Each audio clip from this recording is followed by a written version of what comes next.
Hello everybody, my name is Chris and welcome to this video where we are going to talk about the endings.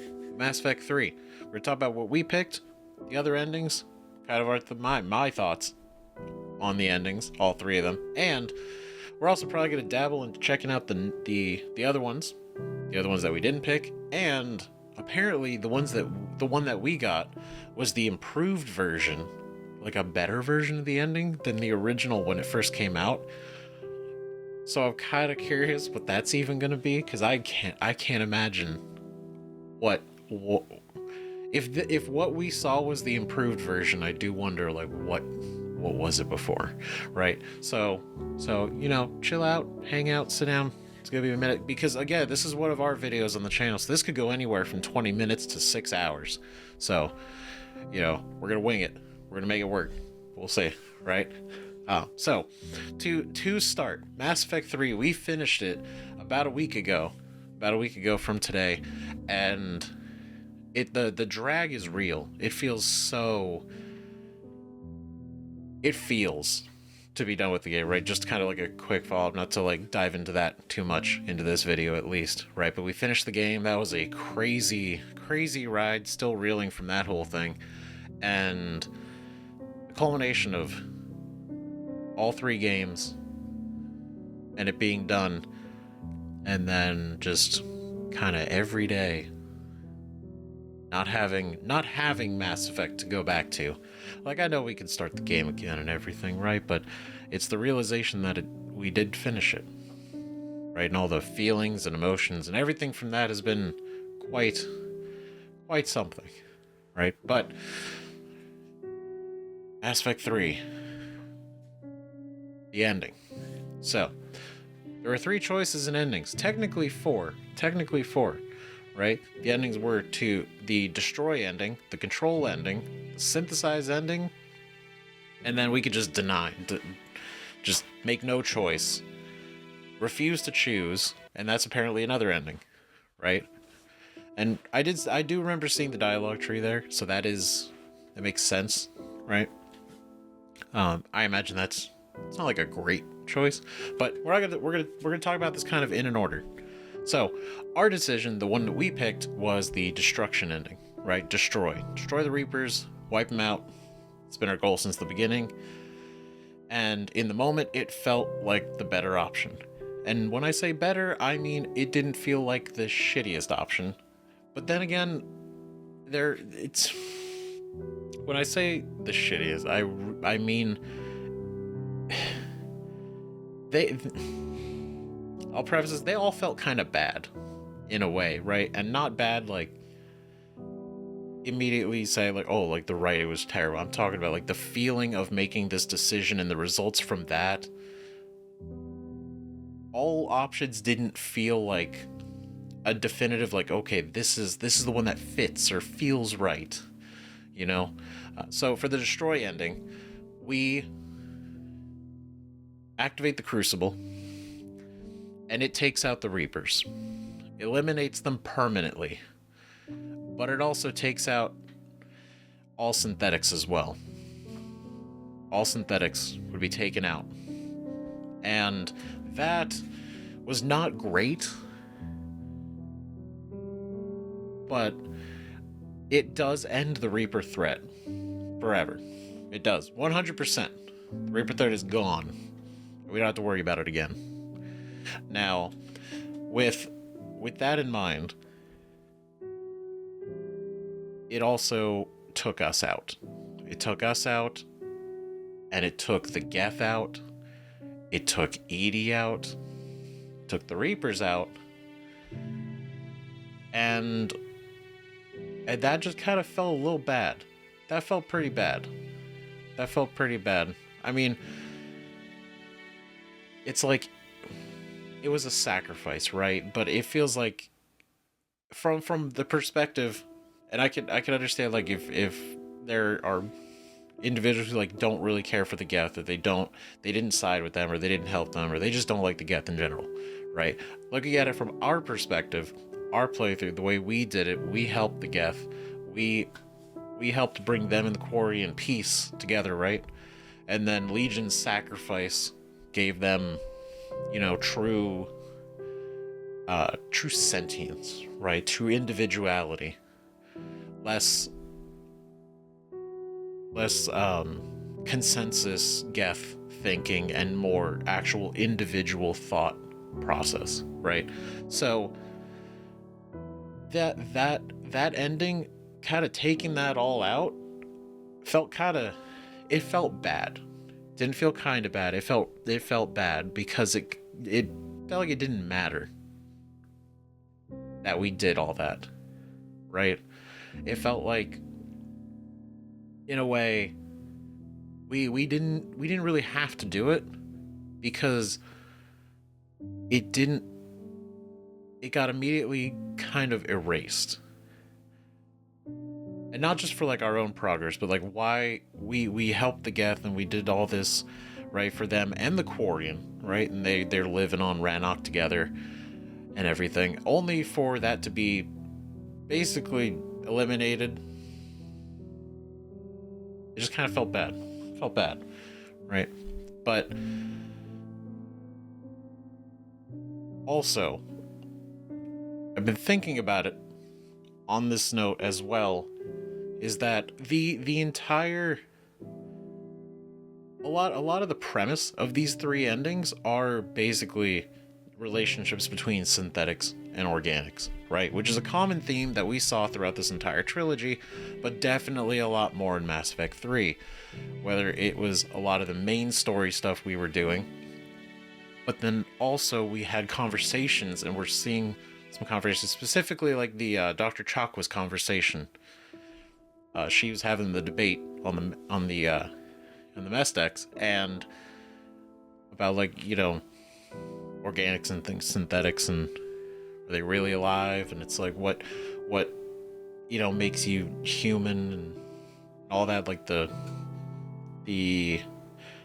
whole, does this unit have a soul feeling, like what does that mean on like a fundamental level, right? It's like, what makes a human, and like what makes an AI different than that, other than the fact that they're synthetic. And it's like, really, like, humans are really just a brain. That's the core of like the human, right? It's just like an organic processor in a way. So like that kind of conversation and theme had been very prevalent through Mass Effect 3, kind of sprinkled in, right? And so with the ending basically being three options related to the organic and synthetic relationship, and the fact that the Crucible wasn't even made by the Catalyst or the Reapers. And so us basically learning that the entire existence of the Reapers was the Catalyst's solution to extinction for organic species, right? So the idea is, really quickly, right, the Leviathan that we learned created the Catalyst AI, right? That AI then made the Reapers in an effort to preserve organic life. And the idea was that the Reapers go around and they eliminate the most advanced civilizations at the time that are capable of producing AI, and they wipe them out. Because if they don't, that civilization is going to create AI, and that AI will then destroy them and all of their life. And the Catalyst claims that this is inevitable. This will always happen, 100% of the time. It will. And so the Reapers and the Harvest and that whole cycle is designed to combat that. And so one of my thoughts on this whole thing is the Destroy ending being that from the Catalyst's perspective, if we do this, we take out the Reapers, right? The Catalyst explains,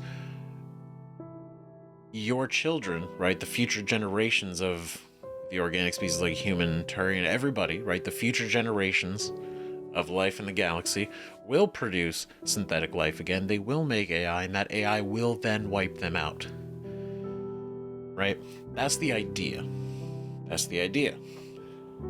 That the Catalyst is so certain of, right? And now, I understand, but the interesting thing is, he's not completely right, right?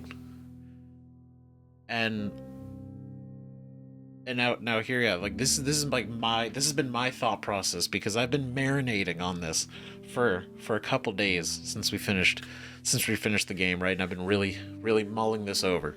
So thing is, he says it is inevitable. Synthetic life, organics, AI will always try to wipe out organics. Now, the thing about this current cycle is that hasn't happened. That hasn't happened, right? There has been no situation where that's happened. The Geth, first off, the Geth that were in Mass Effect 1 were under control of Sovereign. So they are not the AI trying to take out organic life, right? They are being controlled by a Reaper and controlling Saren as well, to an end goal, right? Now, the Geth that we fight in Mass Effect 2, those guys sided with the Reapers in order to advance themselves, right? And in turn, we're also kind of under control by the Reapers. And in Mass Effect 3, the only reason that the Geth were fighting the Quarians was in self-defense. 100%. And the Geth that were fighting back sided with the Reapers for self-preservation. They weren't trying to win. They weren't trying to take out the Quarian. They were just trying to survive. Because even Legion brought it up. He's like, basically, subjugation was preferable to destruction. You know, like it's better to side with the Reapers and, you know, be under their control than to die and be destroyed, right, in their point of view. So in this current cycle, my idea is like there's not really an example that the Catalyst has of AI this time trying to do it. Now, he even states, right, I'm just saying he, that's just like the word easy, right, but because it's an AI, but says they eliminate the civilizations just before they're able to actually develop the AI that can do it, right? So he's not even giving them an opportunity to prove that it's possible or not. It's just like, no, zero. Now, I understand, probably been alive and around far long enough to have seen cycles do it, right? But this process, what I say, that like the Leviathan have probably seen it, which is what led them to making the Catalyst AI, and the Catalyst AI is now eliminating everything before it can even get to that point, right? And even if in its own words, at the beginning of our conversation with it, was like one of the opening things, like, you know, when he thought that the Crucible plans were eliminated, that were abandoned, that were gone, right? And obviously they weren't. He's like, organics are more resourceful than we thought. And it was like already right there initially, there was a flaw right there, or not a flaw, but it showed that it's not 100%. Like, not everything that it thought of is continuously exactly the same, right? There's this chance, just like this cycle, we're fighting back against the Reapers. Now, are we winning? Not really, but we're fighting back, and we built the Crucible. Things that they didn't expect to happen. And so, with this example, right, on top of the fact that the Geth, right, we made peace with the Geth. We stopped the fighting. We stopped the Quarian from fighting back, which stopped the Geth from fighting. And then, with Legion's sacrifice, the Geth were able to gain true independence, right? And they made peace with the Quarians, and they're living on Rannoch peacefully. So, in this other example, we have proved in this cycle that organics and synthetics can make peace and live just fine. Right? The Quarian, the Geth were never out to eliminate the Quarian. It was that's basically the whole story that we learned in Mass Effect 3. So it was always in self-defense. They were just trying to preserve their own existence. It was never about winning or taking them out. So I see that's kind of like a flaw in the Catalyst logic. So saying that by eliminating the Reapers, it's just going to lead to future. And the thing is, potentially, yeah, maybe future generations will create AI that is probably more aggressive, or, you know, maybe not exactly like the Geth, right? Maybe they're different. Maybe they are more hostile. But again, I see that as more of a let the civilizations handle their own situations instead of having a sort of god entity kind of make that decision for everybody preemptively, right? But then it also makes me think too, is if it's all about preserving life, right, preserving organic life, the Reapers didn't interfere with the near extinction of the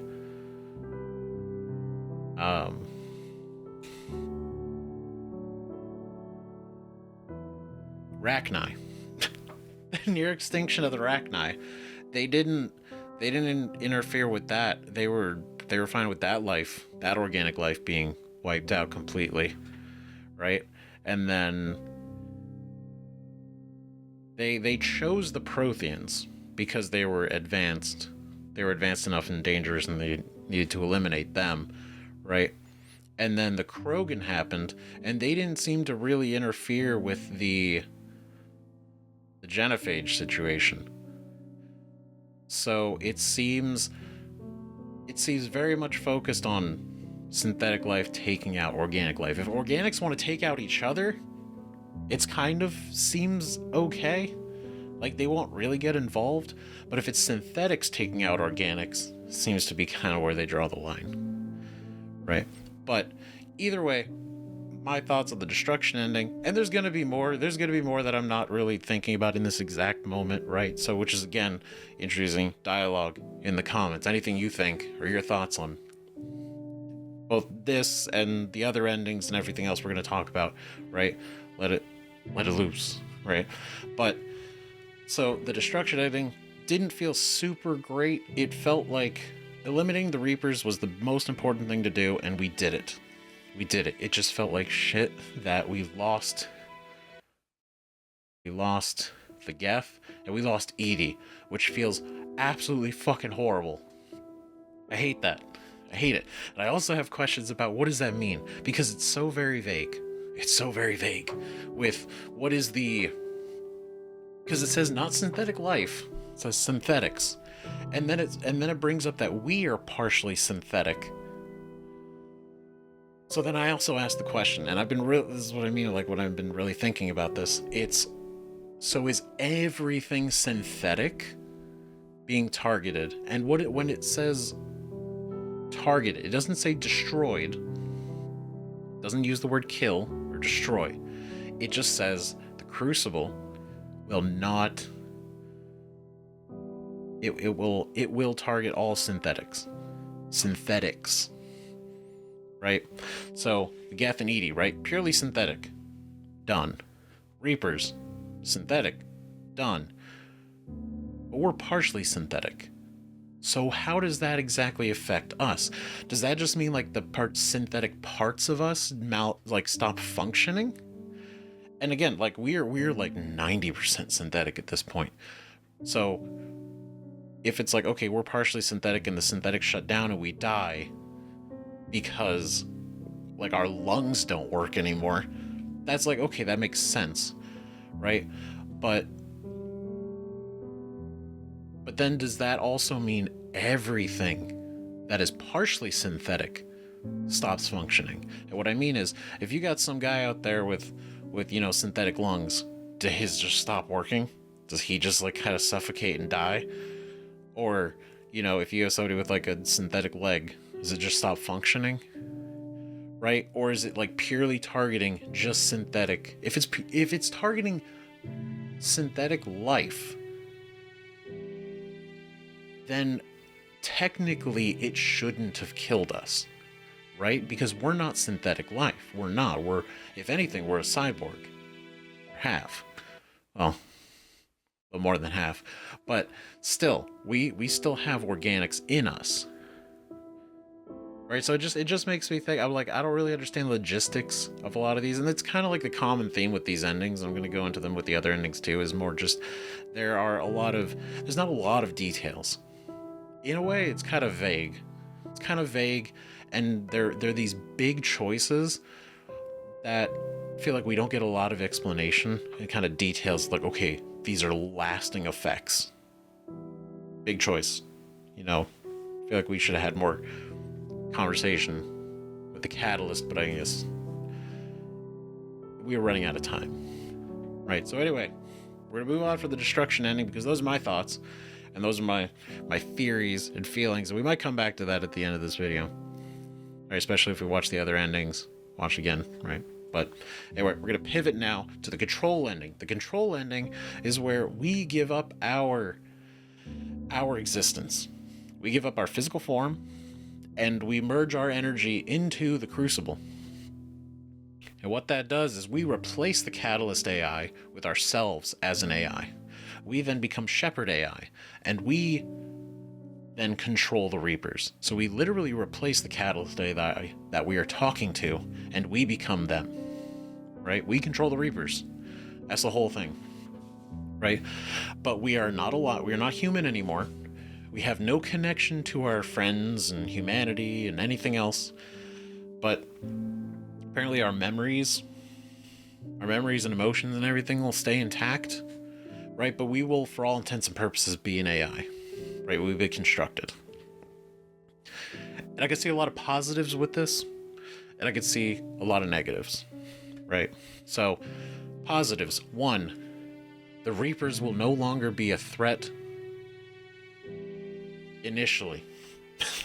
Right? We will control the Reapers. We could use them for whatever we deem needed, right? Whether that be repairs or maybe we use that as like a bigger police force, right? Like pirates and terrible, you know, slavers and other shit like that out there. Just control the Reapers, send them out there. You know what? You don't want to like, you know, become in a way almost like the ruler of the galaxy, right? Our will be done, in a sense. But yeah, so the Reapers would exist. We would just control them, right? The Geth would live. Everybody would live. But no more people would die because of what we did, right? By controlling the Reapers. The only thing is, I still have a lot of questions about what does this actually mean, right? 1, we're an AI, right? So we're controlling the Reapers, but we're not really us. We're a construct of us. And aside from the fact that we just fought an entire war, dying everyone, thousands, millions of lives, right? Whole things being eliminated and destroyed and ruined by the Reapers, only to basically have them at the end of this entire war kind of just turn around and be like, to the view of the people, they'd be like, oh, so they're not enemies now. No, they're good. Oh. I'm sure PTSD would still be there. I'm sure you wouldn't look at them up in the sky and be like, what a time, man. It's been a while. I remember when those tried to kill us. You know? I feel like it'd still be super uncomfortable. And eventually, yeah, probably like generations would kind of move past that, right? But that's just kind of like my first initial feeling, right? My big real feeling is the fact that we're an AI and we'd be controlling the Reapers, right? We're not actually in control as far as like us Shepard. It's AI Shepard. And what is to stop AI Shepard from changing its mind? And what I mean is, the whole prerogative of the Reapers was to preserve organic life, right? At all costs, which involved eliminating advanced civilizations. Now, by us controlling the Reapers, we're stopping the harvest. We're stopping that cycle from happening. For now, what's to say we do stop it, and the signs of that come back? The signs of, oh, humanity is going to wipe itself out with this AI, or this other AI is being made by some other civilization, and they're now going extinct. And so what's to say AI Shepard isn't going to go and be like, okay, we need to reevaluate this. Maybe we do turn the Reapers on, and maybe we do take them against these other civilizations. And then at that point, and again, this is a very specific situation, but it is one that I have to consider because we don't know, right? If it was human Shepard up there sitting in a control chair, you know, that would be, I could see that being different. But the fact that it's AI calls into a ton of other questions for me, at least, right? And so the biggest thing, yeah, is the fact that what happens if we change our mind, right? Or the mission becomes different, right? Aside from the fact that it would just be so shitty for Shepard to give up everything and just live, like, not even live, really, just exist as an AI with memories, but never really being able to be ourselves or with our friends or anyone. Again, it just felt not good. It just felt not super great. But I can understand from certain points of view that this is the best ending for the least casualties, right? I imagine, because nobody else would die. It would be purely Shepard giving up his mortality to stop the Reapers, right? They're just drawbacks in my mind that I've been thinking down the line about, right? So now we're going to go to synthesize. Synthesize, I have many thoughts on, right? And I'll try to convey them relatively quickly. So here's the thing. Synthesize, the idea that all organic life in the galaxy would be rewritten. Organic and synthetic would be rewritten completely into a new DNA. That is the word that was used by the Catalyst. A brand new DNA where everything would be half synthetic and half organic. And in doing this, it would eliminate all future conflicts between synthetics and organics. Permanently. It would solve the problem. Right? And that felt so dramatic and so huge that I didn't, in the moment, right? And even still, like, thinking about it, I'm like, it feels so, there's too many questions. There's too many variables. Aside from, and I know the big one is, like, you know, the morality of it and the ethics of, like, you know, you're rewriting the entire galaxy without anyone really, anyone, the free will of the galaxy being taken into consideration, right? But that's not even my biggest gripe. That is kind of like, that kind of doesn't feel good, but I have so many other questions. And the Catalyst didn't really answer a lot of them, right? Because one, I don't really see how that would solve and create a lasting peace between synthetic and organics, right? Because one, we achieved in our cycle peace between the Geth and organics, right? We achieved peace. Like, we showed that initially in this exact example, it was possible, because the way the Catalyst talked is that it was not possible. It would never happen. It is inevitable that synthetics will always wipe out organics, but in this exact moment, right? And it could be like, oh, the next AI might, sure, but this one didn't. And it goes to show that the Catalyst's thinking is not perfect. It's not just like they assumed that the Crucible plans were gone, but they weren't, and that this cycle of organics and multiple cycles worked and improved these plans for this purpose, and then we actually united the galaxy and finished it. Didn't see that coming at all. In all their infinite knowledge of how,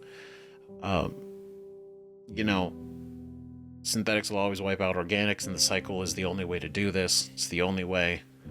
And us doing this showed, in the Catalyst's own words, that the Reaper plan will no longer work. And it's like, exactly. Right? It won't work. It's not perfect anymore.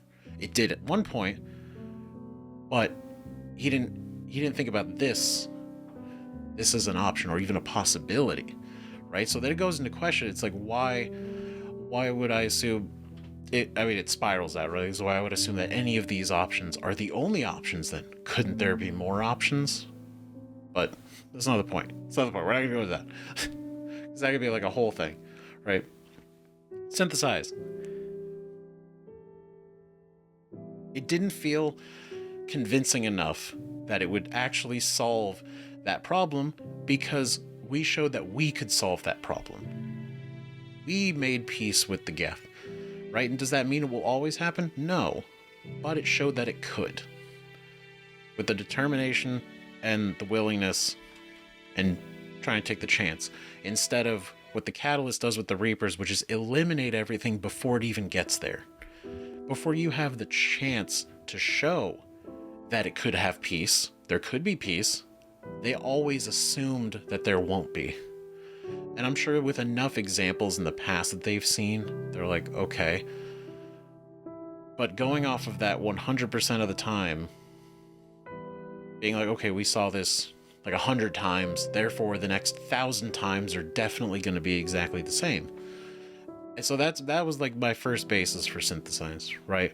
But then the next one is, if everything is half synthetic and half organic, how does it solve the piece? Because you would think in that moment, right, everyone's half organic and half synthetic. Would they not continue to build synthetics then? Like, would they not? Because you could be like, oh, they'd enhance themselves. Yeah, sure. Probably, right? But then I imagine they still would build fully synthetic things. Like, why not? Like, especially when, even in the Catalyst's own words, civilizations, they always build AI. Civilizations will always go and they will always build AI to enhance their own life. So why would a half synthetic, half organic not build a fully synthetic thing to then improve their own life? Why would that not? And then in that instance, what's to say that that synthetic wouldn't create conflict? Right? And so it's like, that's my point of, I don't see how it would eliminate it. That would be assuming that they would never build synthetic life again, solely synthetic life, because then because the possibility of the hybrid synthetic organic going to war with fully synthetics would just basically be the same thing. It'd be the same thing now, and it didn't seem like it really solved anything. Right? But aside from that, I also want to know, how does that work? How does it work from a point of view? And I'm sure once we watch the endings, it'll probably show more, but I'm going based off the information we know from the Catalyst purely because we would have had only that information to make this decision. And so that's what I'm going off of right now. So how, if it rewrites the DNA, rewrites everything, does that not change everyone? Or do they all just kind of become half organic? Like, quite literally, what I mean is, does, like, Edie, for example, does she get lungs and, like, skin and a liver? You know, it's like, is that what it is? And like, the Geth, do they get, like, the same thing? And then does, like, Ashley get, like, she get robot lungs or something? And, like, you know what I mean? Like, how does that work? right? Is it kind of just like a magic whoosh and everyone just kind of like alters? Or is this like a fully breaks down all organic life in the entire galaxy and rebuilds it from the ground up? Right? I don't know. And when it says all, it says all, right? So we're talking squirrels, birds, raccoons, right? I don't know. Earth still exists, so those are there, right? But then you got Pyjaks. So we're gonna have half synthetic Pyjaks now, and then we're getting like the Krogan and the Turian and the Drell, and all of those guys are gonna be half organic now and half synthetic, right? But then I also think about, okay, does that on like a lighter side of it, does this mean potentially, the Drell, would this solve their illness, right? Would this solve the illness that the Drell get, right?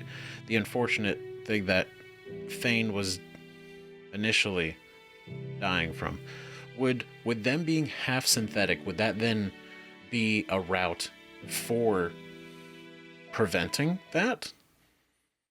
Would they just never develop that disease, right? But then also, like, are we gonna get half synthetic like Hanar and everything like that? And it's like, what happens to the children?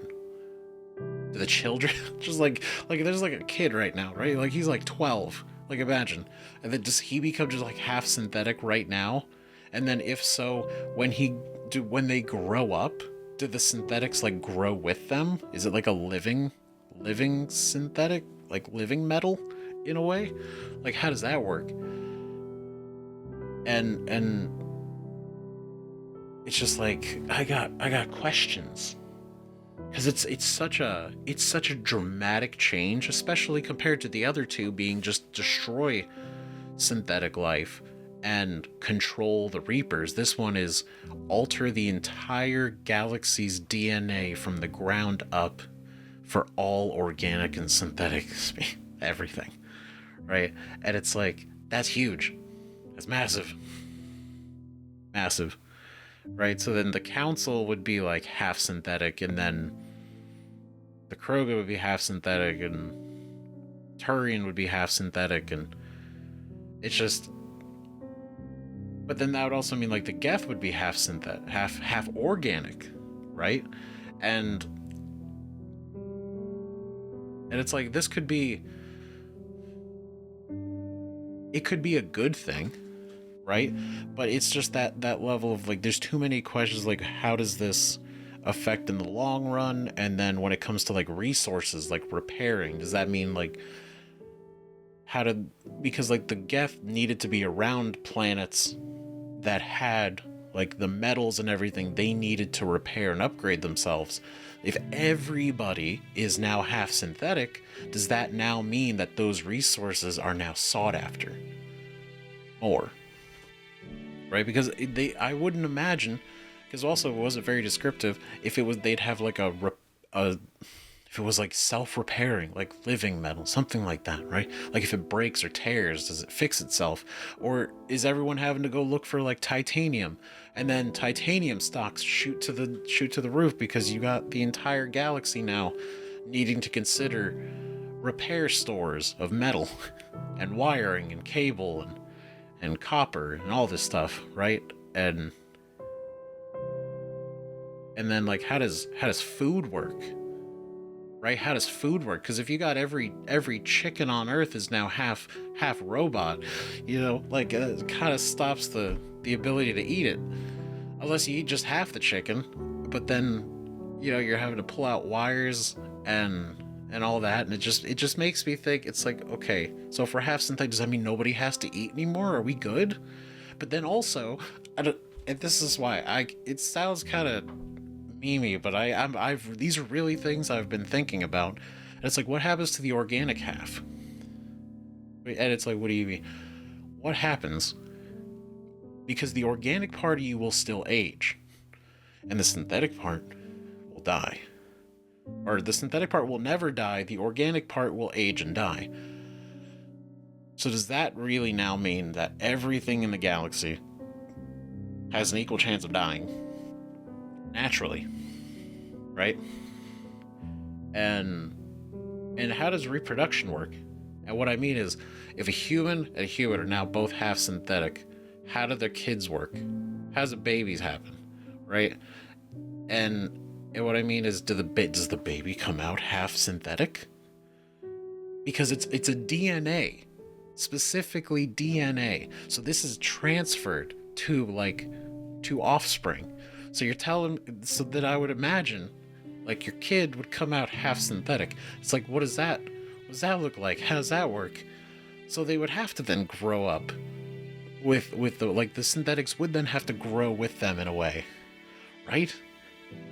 And it's like, do you then need to, like, do you have to consider, like, feeding the kid, but then also now you gotta, like, oil them and, like, change out their parts and, like, upkeep that? Or is that, like, a given that it does itself? I have a lot of questions about synthesized, right?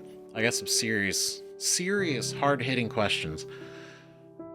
And those are a lot of the reason why I'm like, I don't think I can commit to that big of a change. That seems massively dramatic compared to the others, right? Huge, crazy, right? But I can understand if I don't really think about all the things that I was thinking about, and I just think, like, on the surface, I can see, like, synthesis seems like okay. If you look purely at just, like, the survival of the galaxy to the best of its ability and all of the species in it, I could imagine from, like, God's perspective that synthesize could be the right path. But my point is, with all of these, they kind of felt just kind of rough. Like, none of them felt like good in that you don't get, like, with all the choices in the game, right? The very, very, like, you know, Paragon, neutral, and renegade options, right? Now, the ending didn't really need all three, and honestly, I think if they just committed to, like, one ending, or maybe just, like, a Paragon ending and a renegade ending, I could be like, okay, sure, right? Just have destroy the Reapers, like, just the Reapers. I don't know why you had to include the AI or all other synthetics, because that just felt bad. Didn't really feel like, unless you don't care for the Geth and you don't really give a shit about EDI, right? Destroy seems fine. But if you do, when you put all that work in with the Geth, and you do, you know, your shepherd, like, cares about that kind of thing, then it just feels like that's a drawback on that ending, kind of for no reason. It's like you're already sacrificing yourself. Millions of people have already died. Thousands of lives have been lost. Tons of planets have been attacked and ruined lives and civilizations and all this. And then at the very end, you get a chance to destroy them, and then it's like, oh, but also you're gonna die, and you're also gonna wipe out all of this other stuff, and it's also gonna mess with all the technology in the galaxy. Basically, it's gonna fuck everything up. And it's just like, feels bad, right? That's my thinking.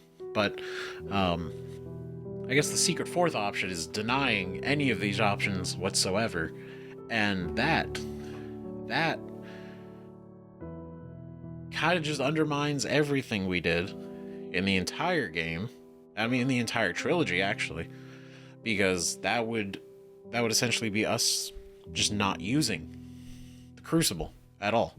The thing that everybody died for, vested money, time, effort, all of our war assets, all of the people we recruited, everyone pulling everything together to build this thing, just at the very end for us to be like, never mind.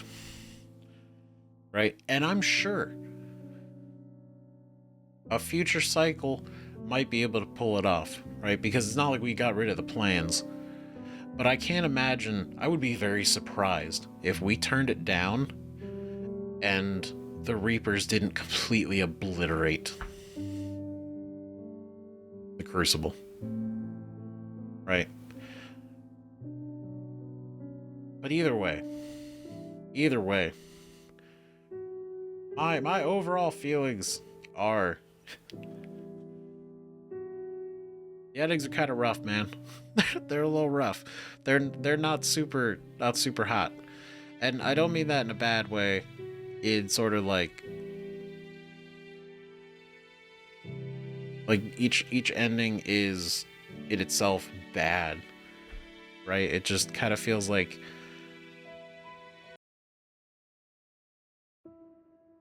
I don't know. It just doesn't feel, it feels like there's a lot of lacking information for like the results of each choice. And then on top of that, we don't really get to see really what happens afterwards. So like with we chose destroy, and we saw the Reapers getting shut down. We saw some of the mass relays being shut down, damaged, right? And it's like, okay, it's kind of crazy. Like, that's huge. That's big, right? But it just calls into question. It's like, okay, well, where's the state of everybody? Like, where's the follow-up with, like, the crew? Because they crashed on the planet, and I know we saw them, like, leave, but it was kind of like, where was that? And are they fine? Or, like, where are they going now? What's their plan? Like, what's their follow-up? And then, we saw some of the kids of the Krogans, which was like, that was nice, that was cool, that was a great moment, that was awesome. But I feel like, I don't know, I guess like more closure. I feel like that's kind of what I'm trying to get at, is it felt like we chose the ending, and we got the cool speech from Hackett, which was awesome, right? Great monologue. And then it just seems like we kind of like wrapped it up, and we're done. We're done. We're out. And there's just a lot of questions still, right? And so I am curious to see what the other endings are going to be. And I'm also curious to see what the normal ending was. The original ending that all you guys that played 3 when it first came out, that's what you got. Because I feel like that's certainly going to be something, right? But I also want to know what you guys think. What are your choices? Because I know a lot of people brought up the ones that they chose and why and everything on the finale video, which was really cool. And I'm really going to go through all those after doing this, because I didn't want my thoughts and opinions on the endings to be tainted with anything but my own experience, right? So that we could have that discussion. It'll be more interesting afterwards, right? Throwing ideas back and forth, stuff like that. So, man, I've thoroughly rambled. I'm sure there's going to be more, and I'll probably bring it up in a future video, related or unrelated, who knows, right? But I just wanted to talk about it here because I thought it'd be cool, right? Just a cool moment to do this. And now, you know what? Now I think it'd actually be a good time. It'd be a good time. Let's check out the endings, actually.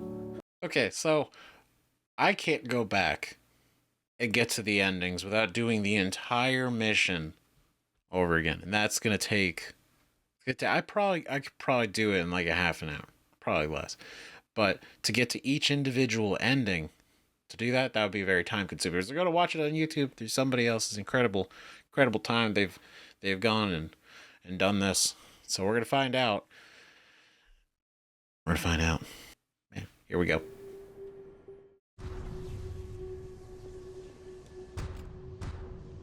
It's choosing to control the Reapers.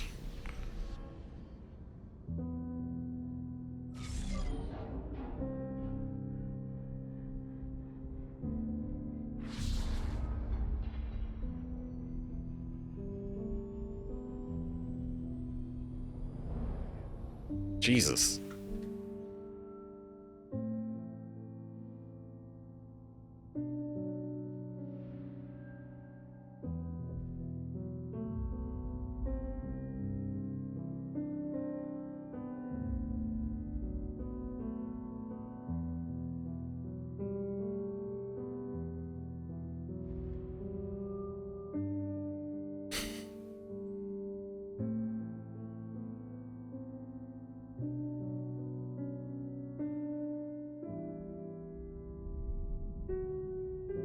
Dude.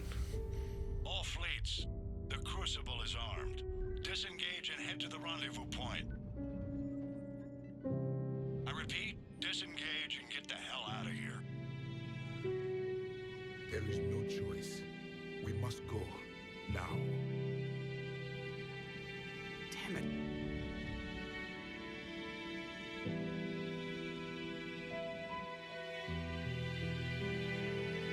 Oh, it's blue.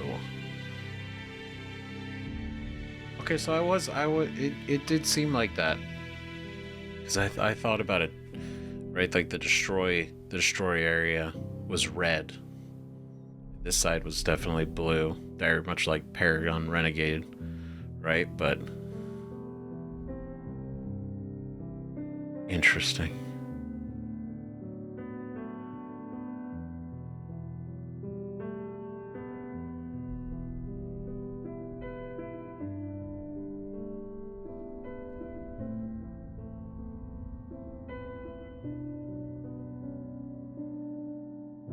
That's weird. That's crazy.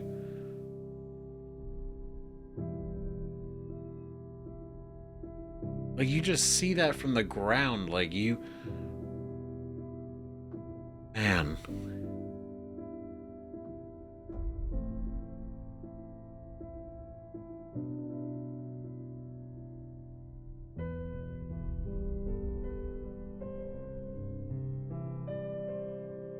But does it only affect the Reapers?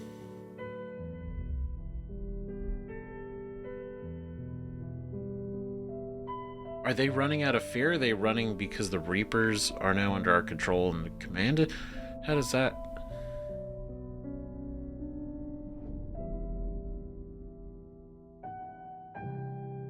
Oh.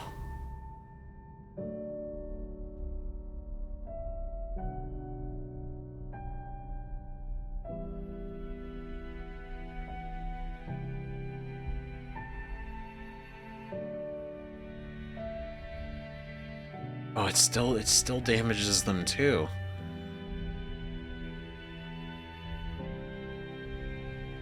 This was kind of this was a fascinating concept, how it hits the relays and that's how it spreads.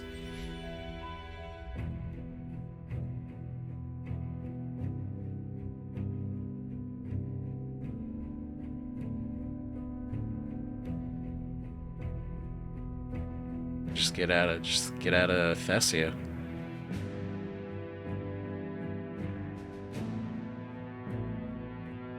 It's gotta feel weird they're just retreating. Because you wouldn't really know that they're under our control. You just see them leaving. Which I guess you would assume that they give up. Right? But still.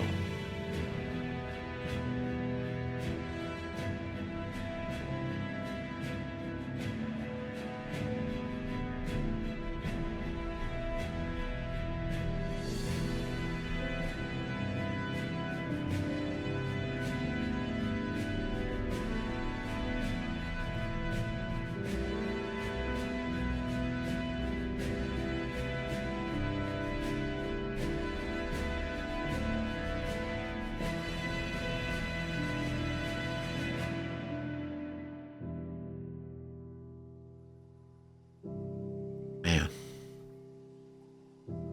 It does suck that they just have to leave us. They don't even know if we're alive or not. They had to bail.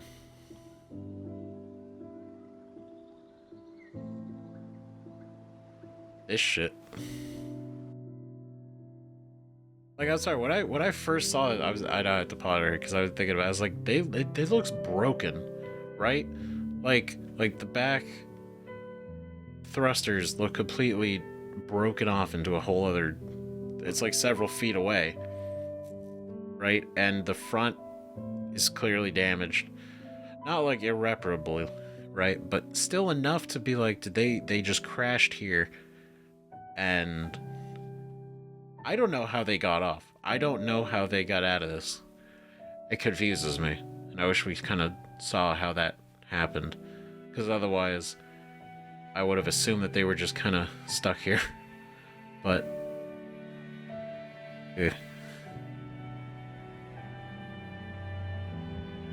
yeah, because that's like in the ground. It happened on the destroy ending too, right? But it's just another thought I've been having.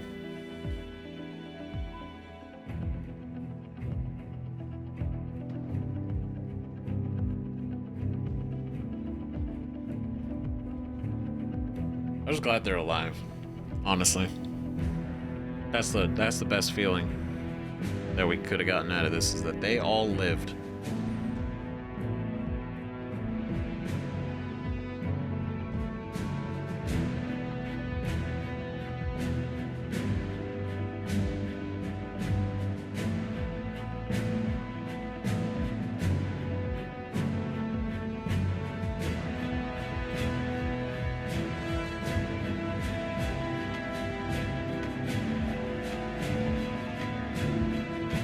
Interesting. Okay, so this is also the same.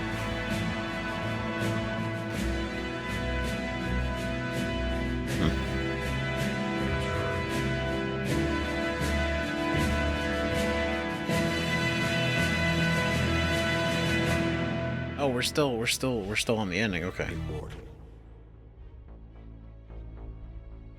The man I was used these words. But only now do I truly understand them.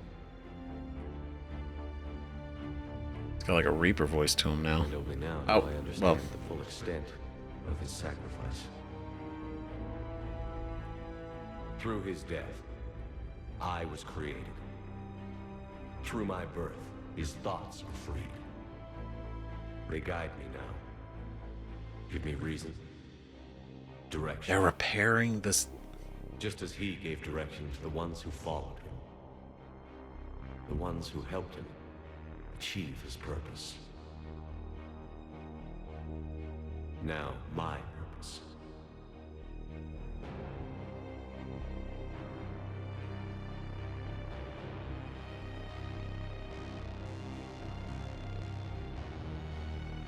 Okay, so these guys are all kind of the same.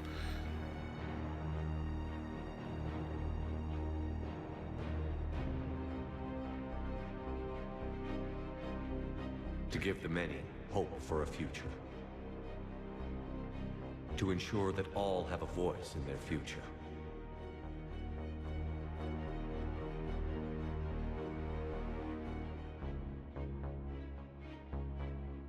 The man I was knew that he could only achieve this by becoming something greater. Interesting. There is power in control. There is wisdom in harnessing the strengths of your enemy.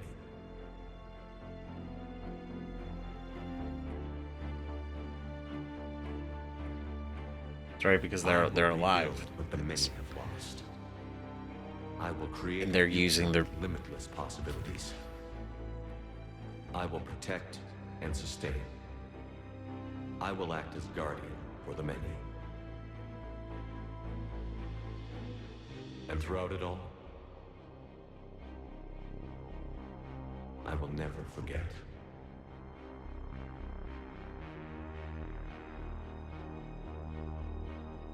I will remember the ones who sacrificed themselves.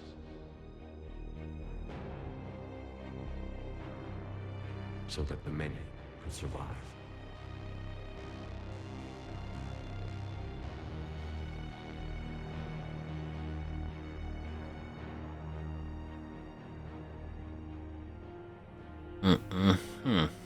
Interesting.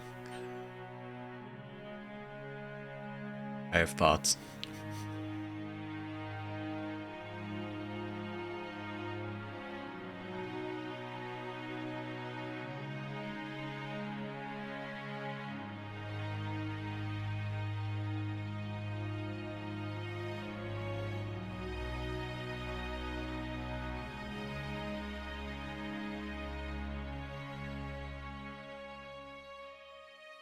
And I will watch over the ones who live on.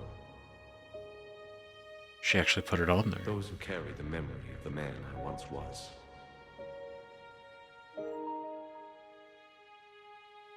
That's not me. The man who gave up his life to become the one. who could save the many.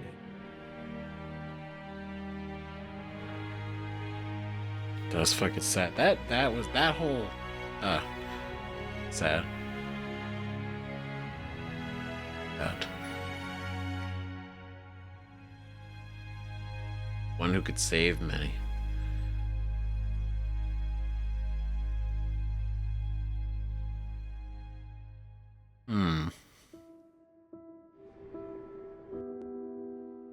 All right, before we get into this, wow. First off, that's really cool that the monologue is actually different. Because in Destroy, Hackett gives the monologue. In Control, AI Shepard is giving the monologue. And it's like got the Reaper tinge to his voice and everything. It's very cool, right? But it's exactly what I was it was what I was imagining. It's what was described. Is that it is a Shepard AI, right? And obviously that's what the Catalyst was explaining. But hearing the AI even talk, it's like he gave his life, right? Talking about Shepard not as he himself is Shepard, but Shepard gave his life to give birth to this AI version of himself with his memories and thoughts that can guide the AI's thinking, right? And you could say like, oh, it'll remember everyone and the sacrifices and everything, which is true. I believe that, right? Because I mean, even the Catalyst remembered every species, every civilization they wiped out to make a new Reaper, right? Now remembering them and like really holding that's one thing, right? But that's not, and it could be like the guide for things, and then like where was it? So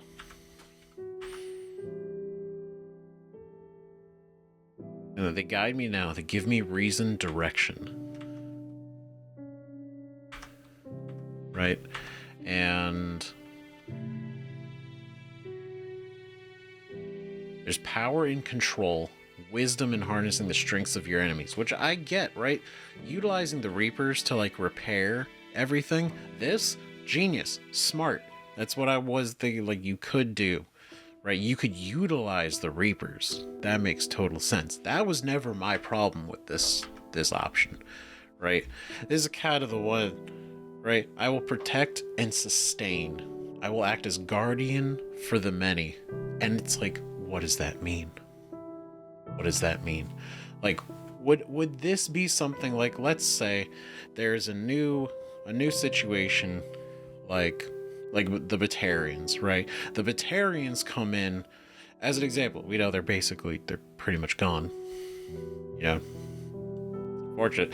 But let's say they come in, they flood the galaxy, there's thousands of them, right? They come in with their fleet, and they go and they start attacking places, they start kidnapping people, trading, they're doing all the things that they're, you know, that have hit the name of Batarian, right?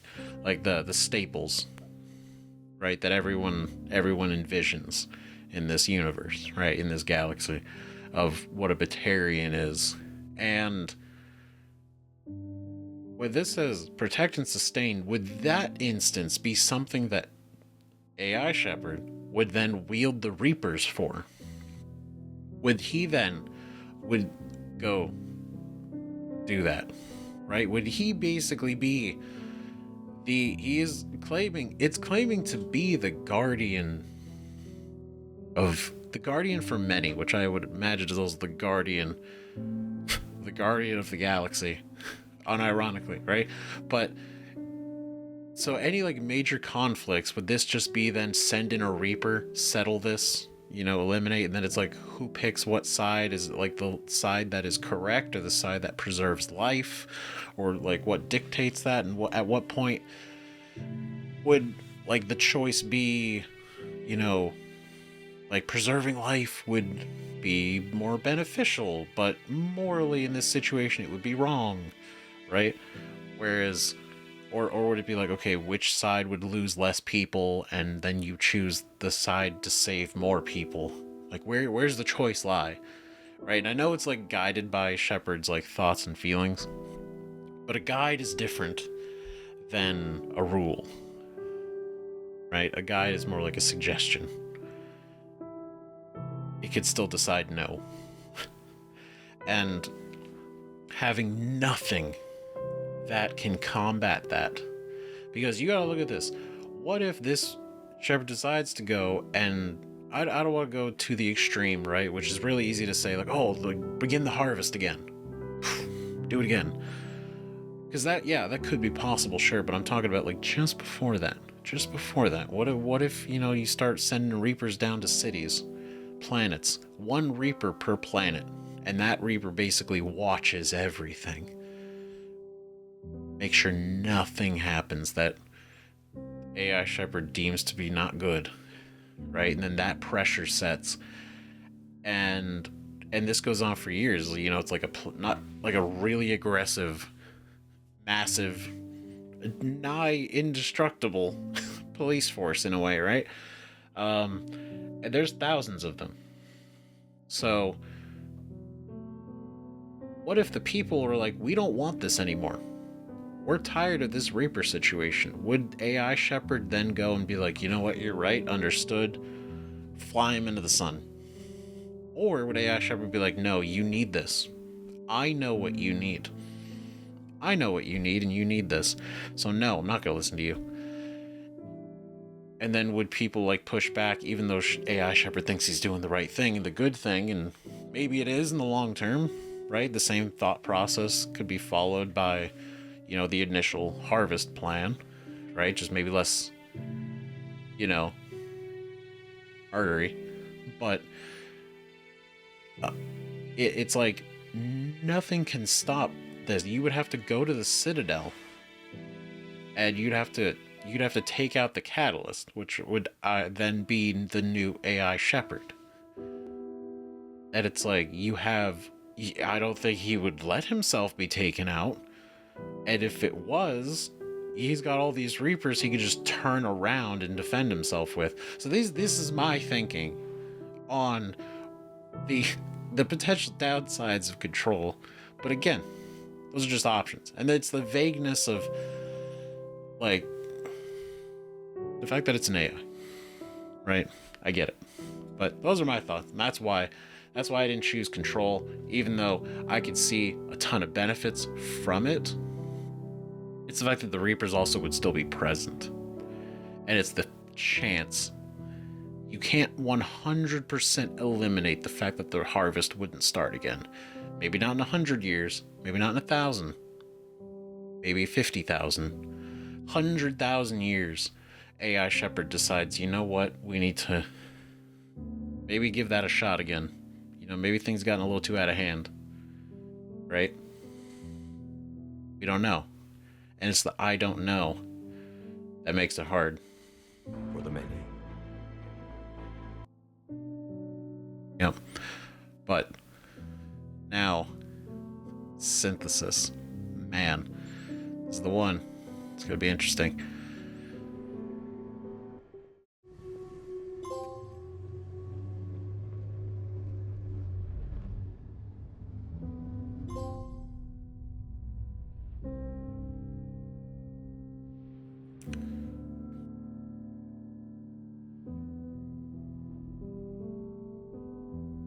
Goes in Shepard. Everything that makes Shepard is completely broken down.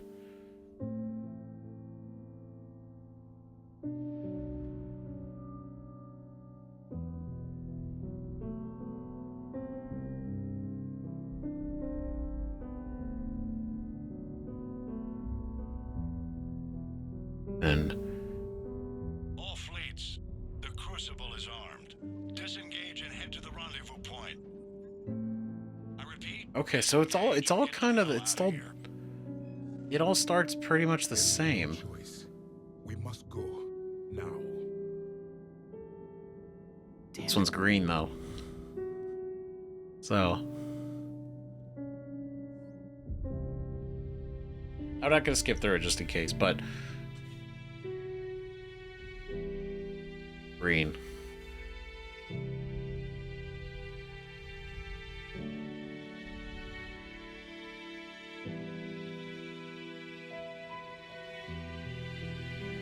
So Control so far seems to have the least amount of casualties. Right, the Geth live, the Reapers stay, they're under control, right? And nobody else is really dying, at least by the hands of the Reapers. They can still fight each other. But... okay, this is the...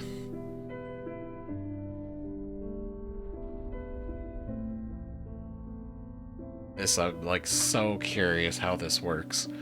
Do they fuse with the civilization that's inside of them? Like each Reaper?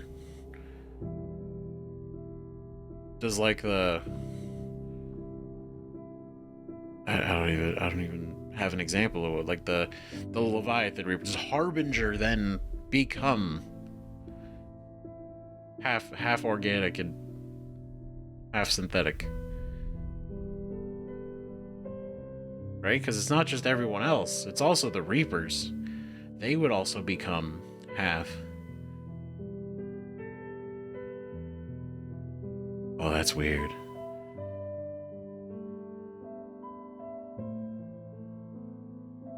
Okay, so wait, the Reapers still just choose to leave?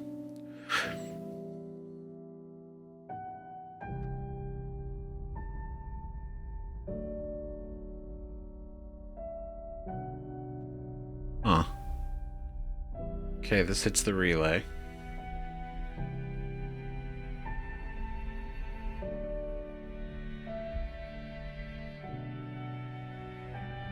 Okay, it does the thing, still gets damaged.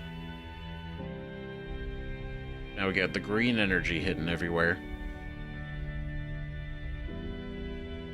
So does this then mean that the programming for the Reapers is overwritten? And now they're not like Extinction Protocol? It's now more... they don't have to? They still could, but they don't have to. And you could actually have a conversation? See, look, they're even... yeah, the green eyes, like everyone's... whoa. Yeah, look at that. They're all...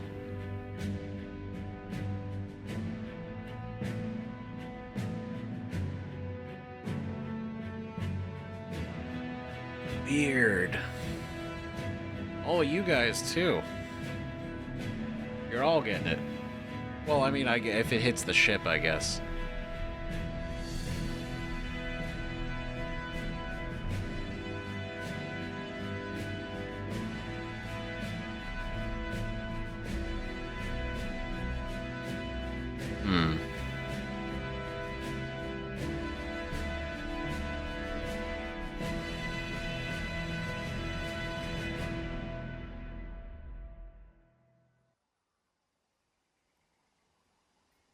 Look, even the leaves have the little... the leaves are techie. This is what I was thinking. They're all organic. Everything. That's a lot. That's a big change. So like the tree... so like... the trees aren't even completely organic anymore.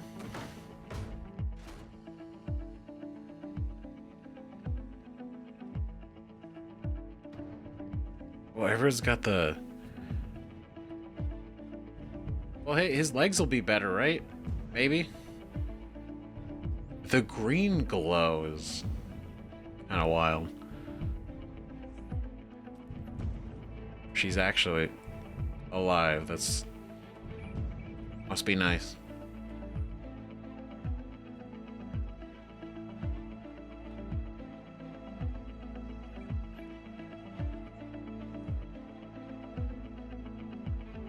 That means she's half organic now. We're gonna get a close-up of anybody else? Damn it.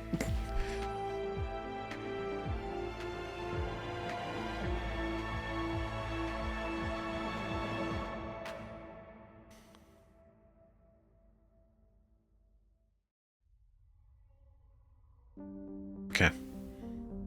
This is what we're looking for. Monologue.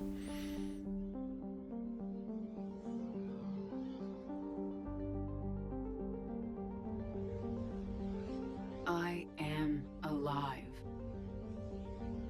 All of us, synthetic and organic, have been changed. The war is over, and the Reapers are helping to rebuild.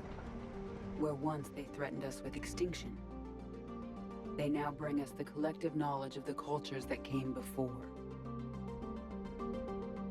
They're just hanging out. They're helping? As a galaxy, we can now live the lives we have wished for.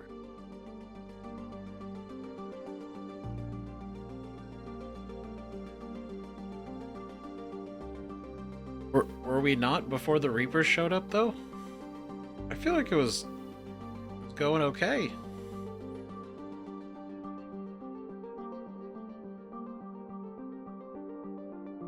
That's wild, though.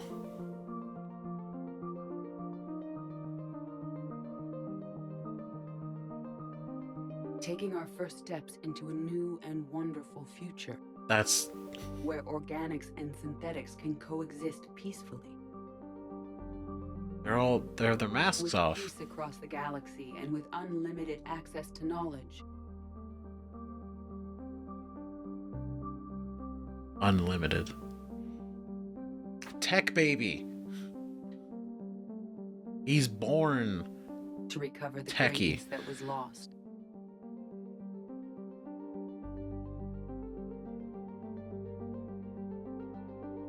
And surpass it. Damn. Looks great. We will reclaim our worlds and the stars. As the line between synthetic and organic disappears, we may transcend mortality itself. To reach a level of existence I cannot even imagine. And we will remember That's intense. that this chance for a new life did not come without cost.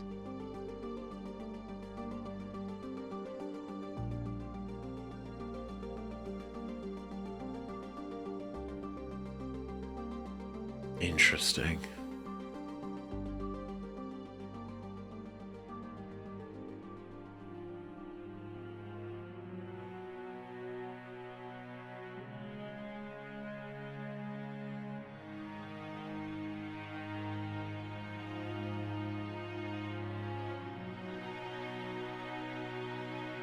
Everyone's got the glow.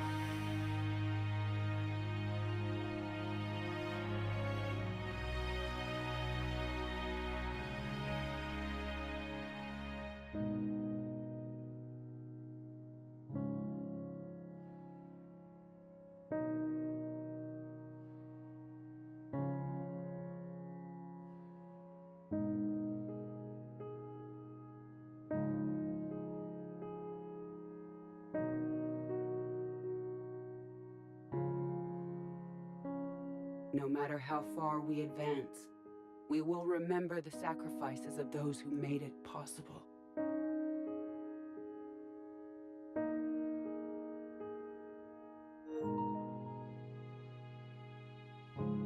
And we will remember Shepard.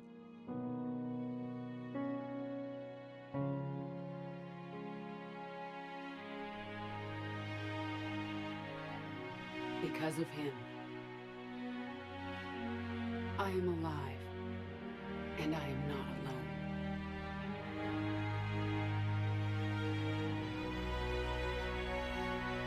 Ah, God. It's kind of nice.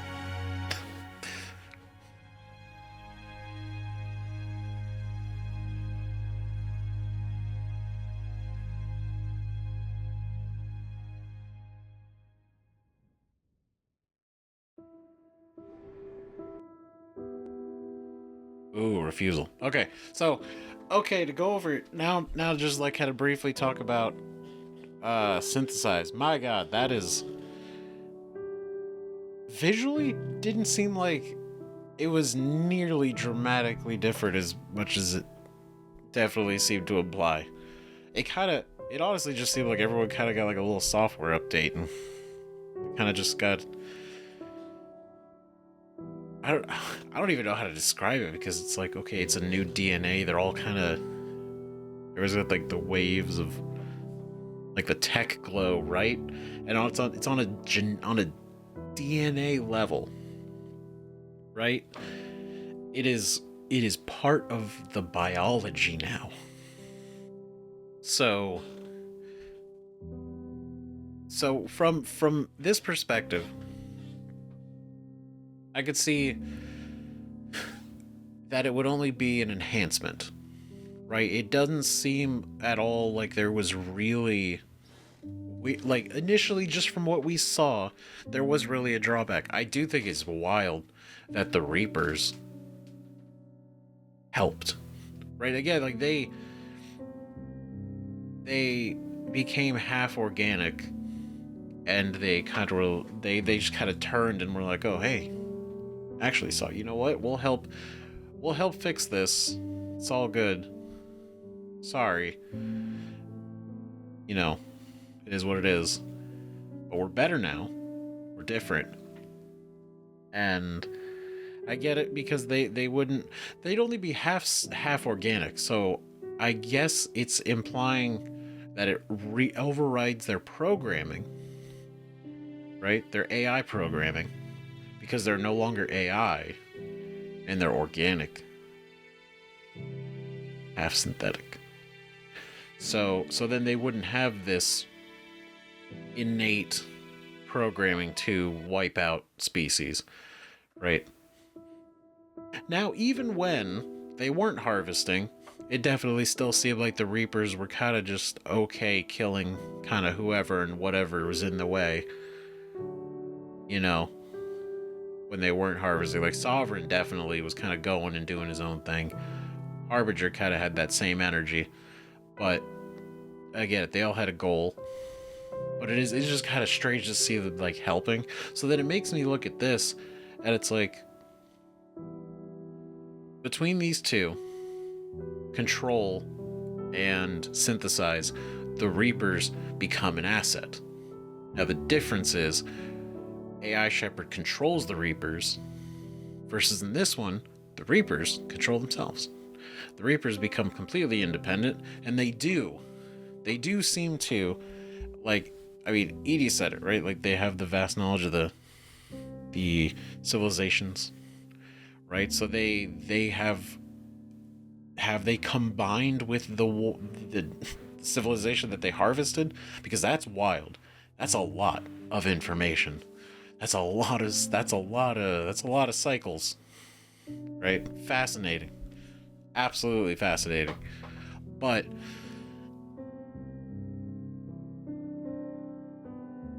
it's interesting because it doesn't feel like, I guess that's what I view, like the lack of like closure and real follow-up. It kind of seems like all three of these so far don't have a super big like impact that's like tangible.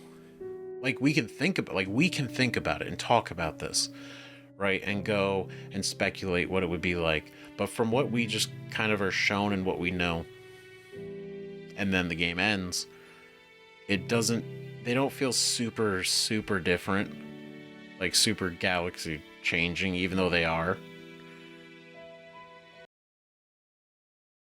right? Because it's like, okay, all the Krogan are good, right? They have their kids and they're happy, right? 2 out of these 3, the Geth, are good, right? The crew lives, except for Edie, in one of them, and it seems like in all of them the Citadel gets fixed and the relays get fixed, so like life in the galaxy goes on regardless. right? But refusal's different. Refusal's telling the Catalyst, no, we're not gonna choose any of your bullshit options, and we're gonna. So You just shoot him? What? I thought you just say no. The cycle You continues. just straight up. Oh man.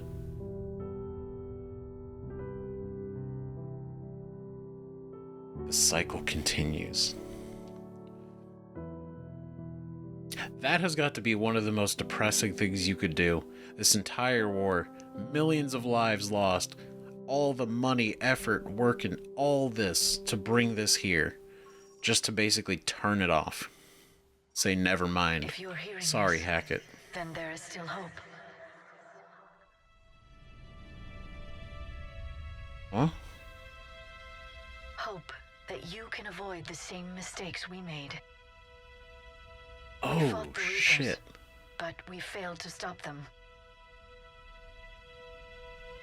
We did everything we could. We built the Crucible, but it didn't work. We fought as a united galaxy, but it wasn't enough. I only hope the information in this capsule is enough to help you before it's too late. My name is Dr. Liara T'Soni. Herein lies the recounting of our war with the Reapers.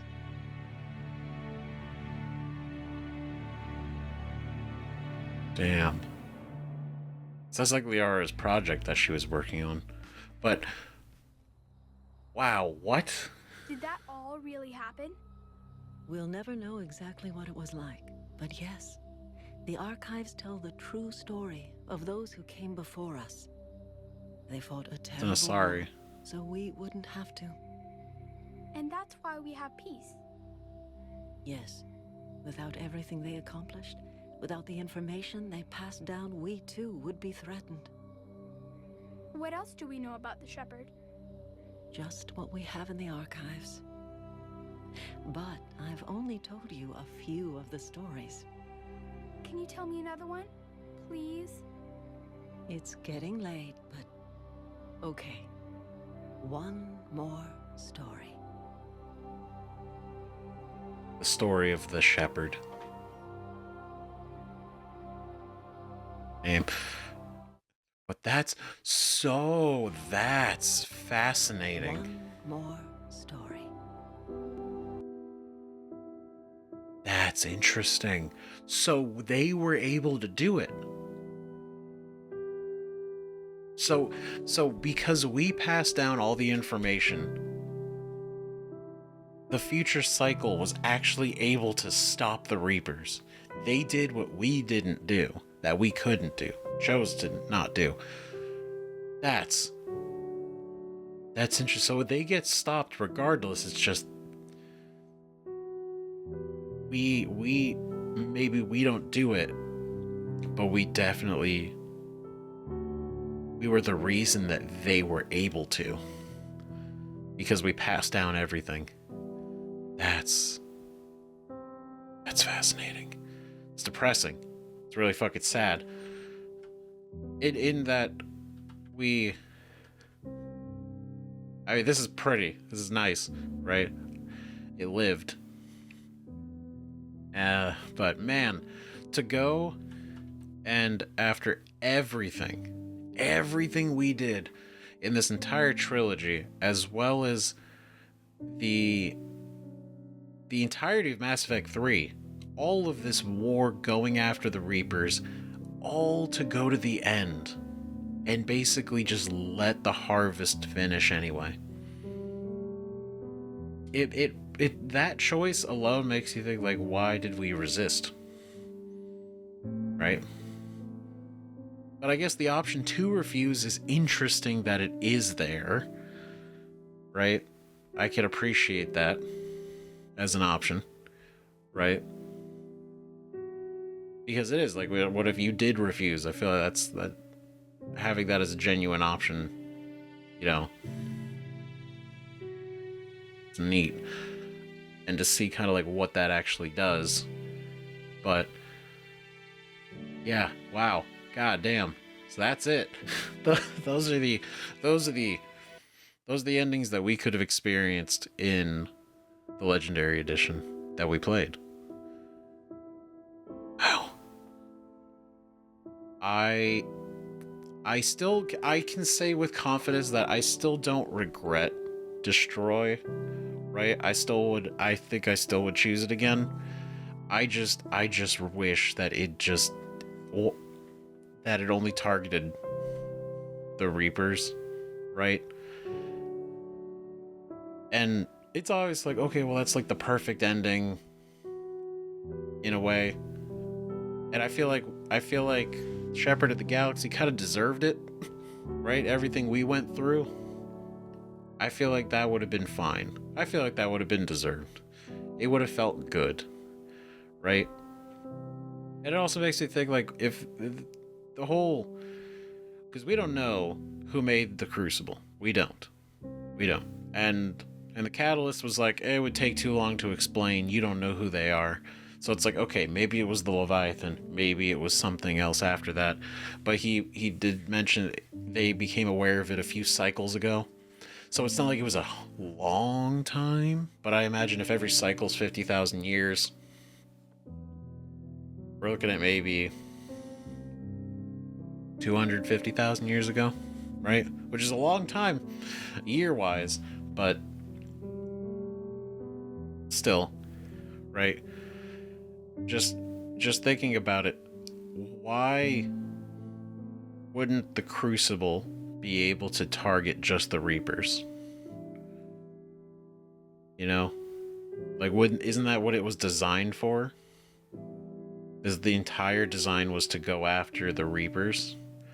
Was to eliminate that, to do something to the Reapers, right? But then now we actually find it's capable of multiple things, and those three things are very, very interesting and very different. But we've seen them now, and man, very interesting. So now that we say it, now you guys have an opportunity to put your thoughts and your feelings down in the comments about what ending you think, your thoughts, or double down on what you said in the last video, right?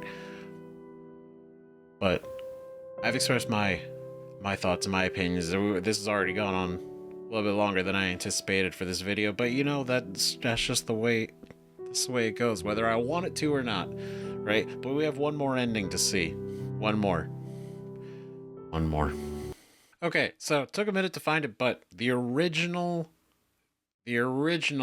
Destroy ending, before, I guess the extended cut was DLC that they added after the game came out, and so that added like a bunch of stuff.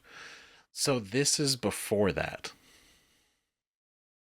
So the extended cut actually added more to the ending, which is what we got. All right. I am very curious what's different.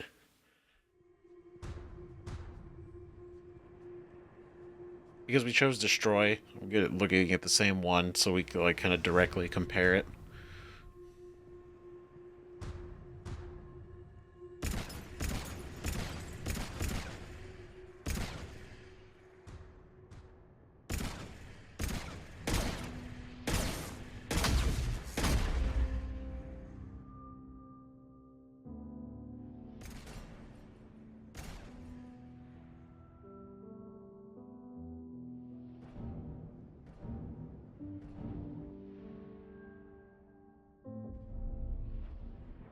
I wonder what dictates who shows up in those.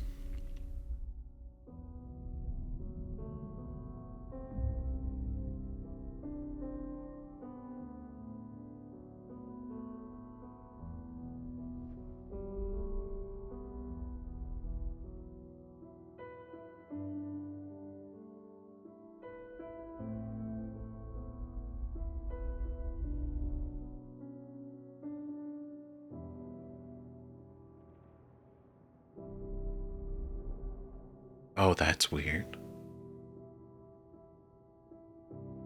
Okay. I'll talk about it after we...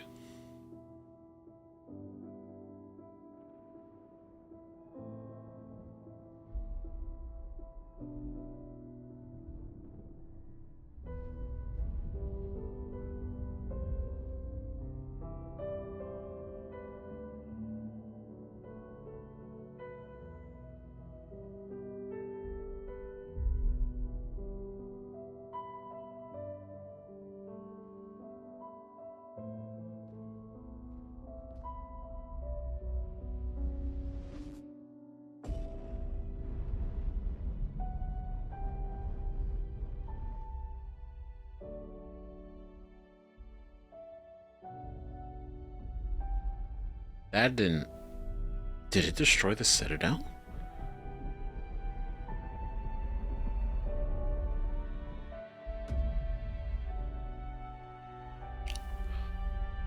Oh, that's that.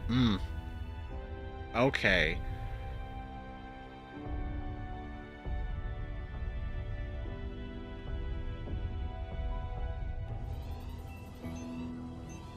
Oh.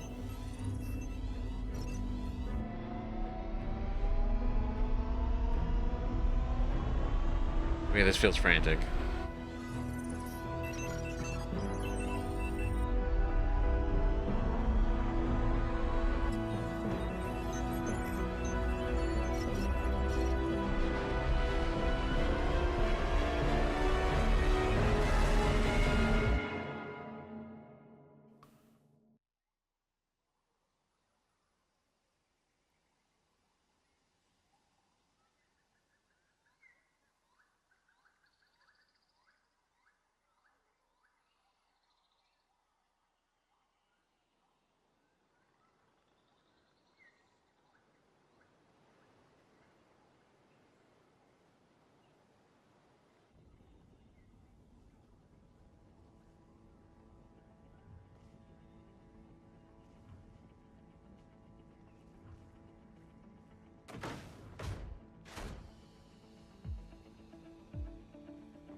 Okay.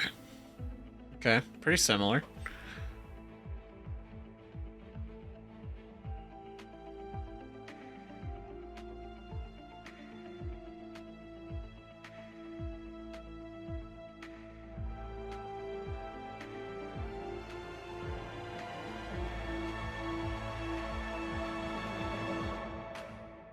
Okay, so they crash, but they live.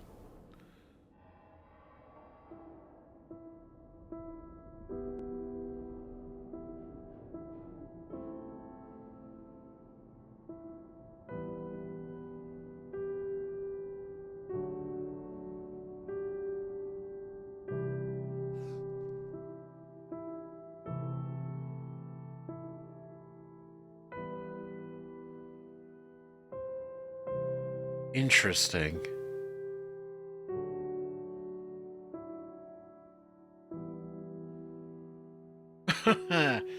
Wait, hold on. So, wait, that's it? That's it? No way.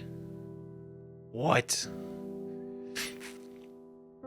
So when we trigger it, it is like 5 minutes. And you're telling me that the extended version is double that? No fucking shit. No way. I'm sorry. I am so sorry that is what everybody got. when this came out. What the fuck?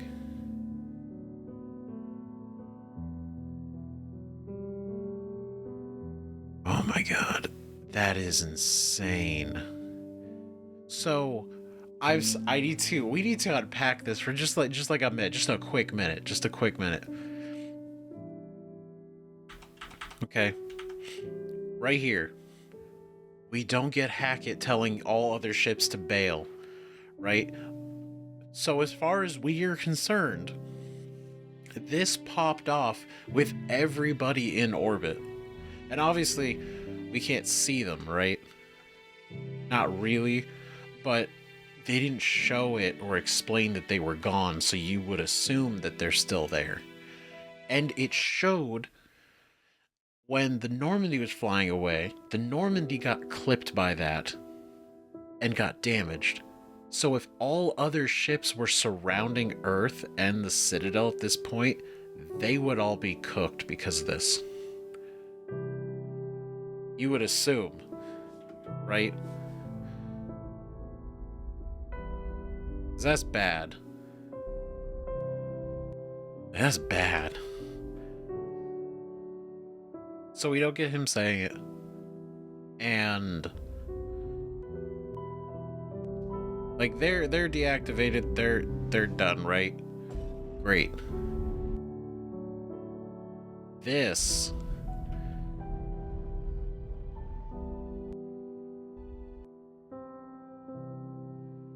they actually destroy the Citadel.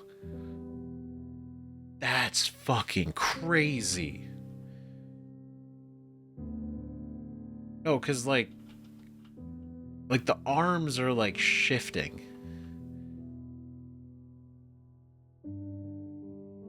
Like it is, even if it is not like blown to pieces, that is damaged in a heavy way.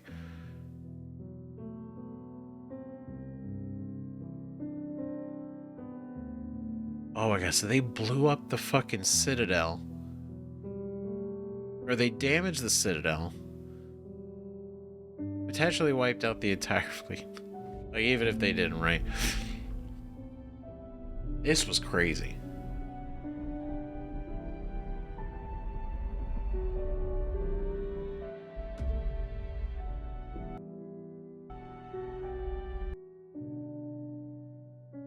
They shoot the beam off like in the extended cut, right? But they actually destroy the relay. And you would imagine that this energy going around is doing the same thing. So this...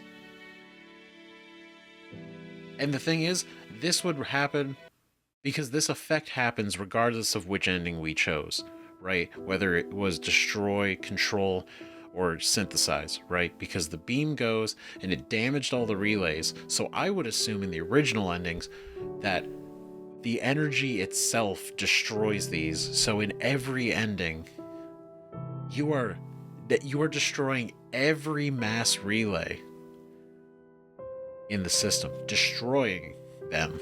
They are blown apart. Not just like, damaged a little bit, like the rings blew out, like the whole thing. Which completely fucks the entire galaxy's like ability to travel. Right?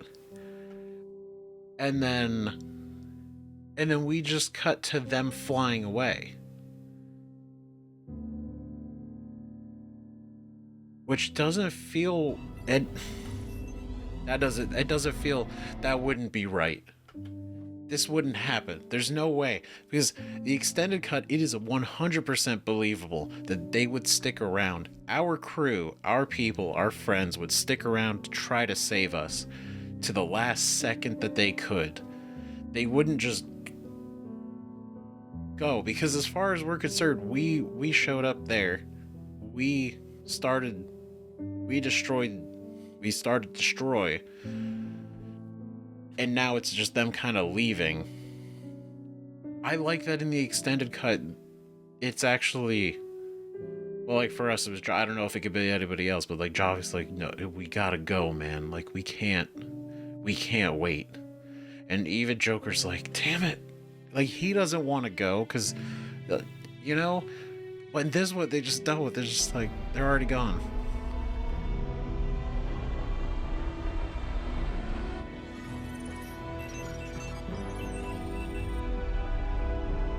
Like the tension feels real still. Like that's. Everything's like smoking and sparking and cool.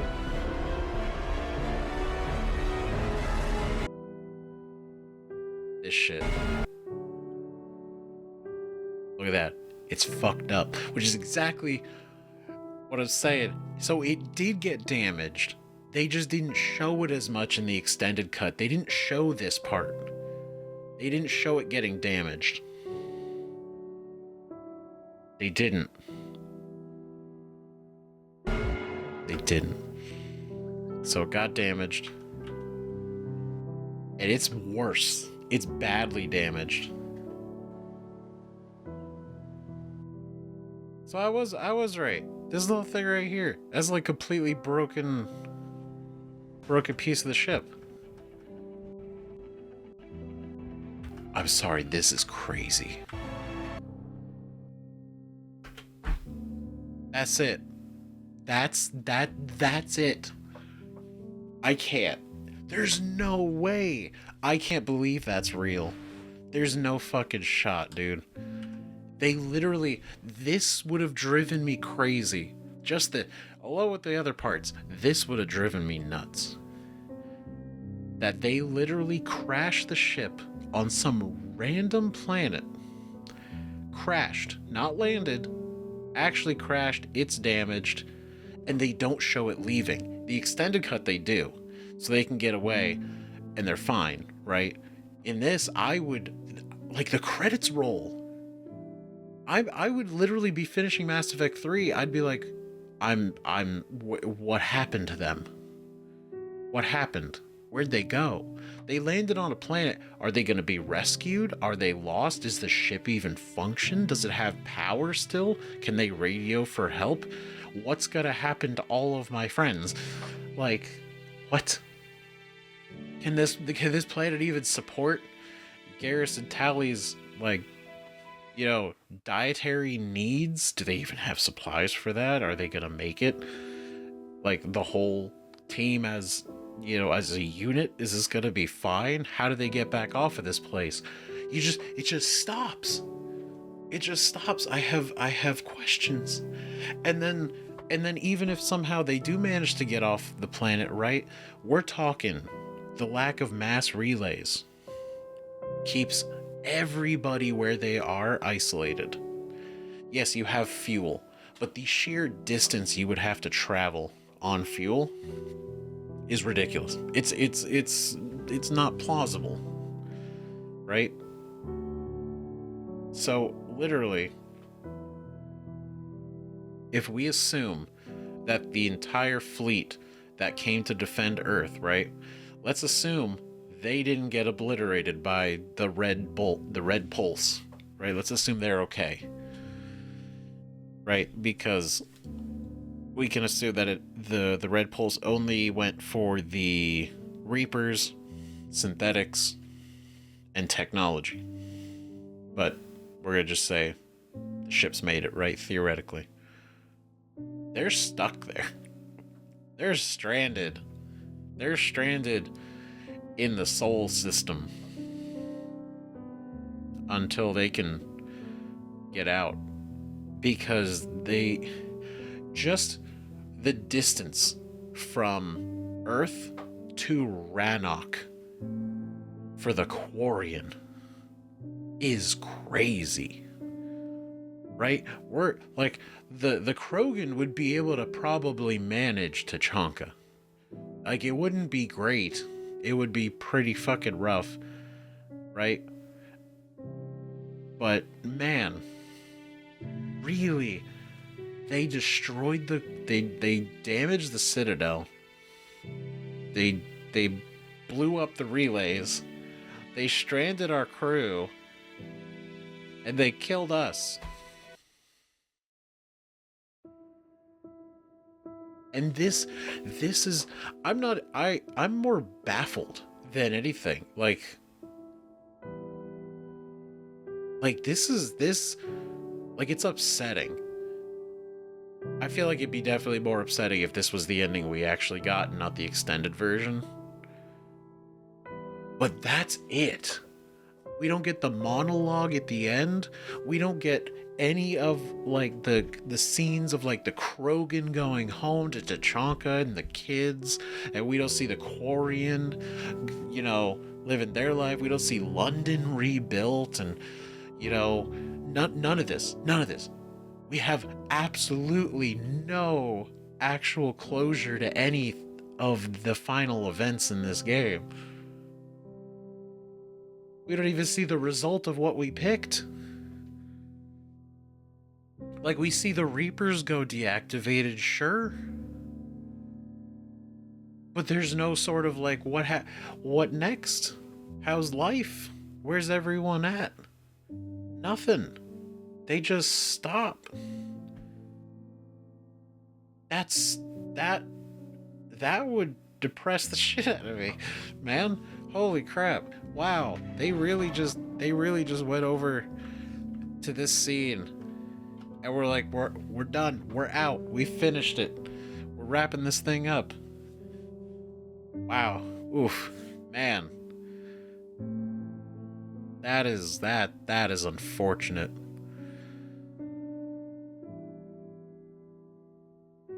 Man.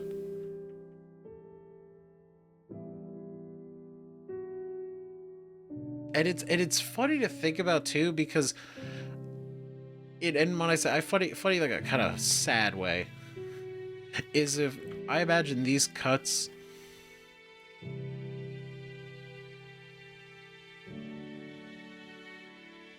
aren't that much different between the endings, right?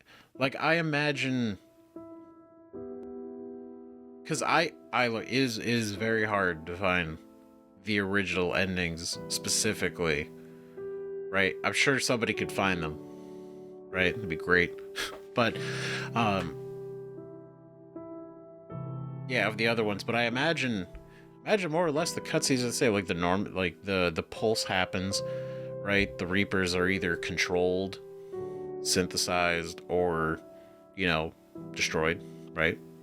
Deactivated, right? The beam hits the relays get destroyed, it bounces around, right? He's running from the pulse, they crash, this probably happens regardless, right? And then this part is either going to be us here, us as the AI maybe,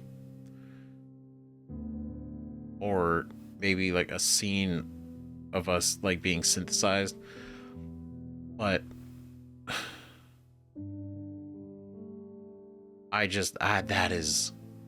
that's some wild ass shit, dude. They really,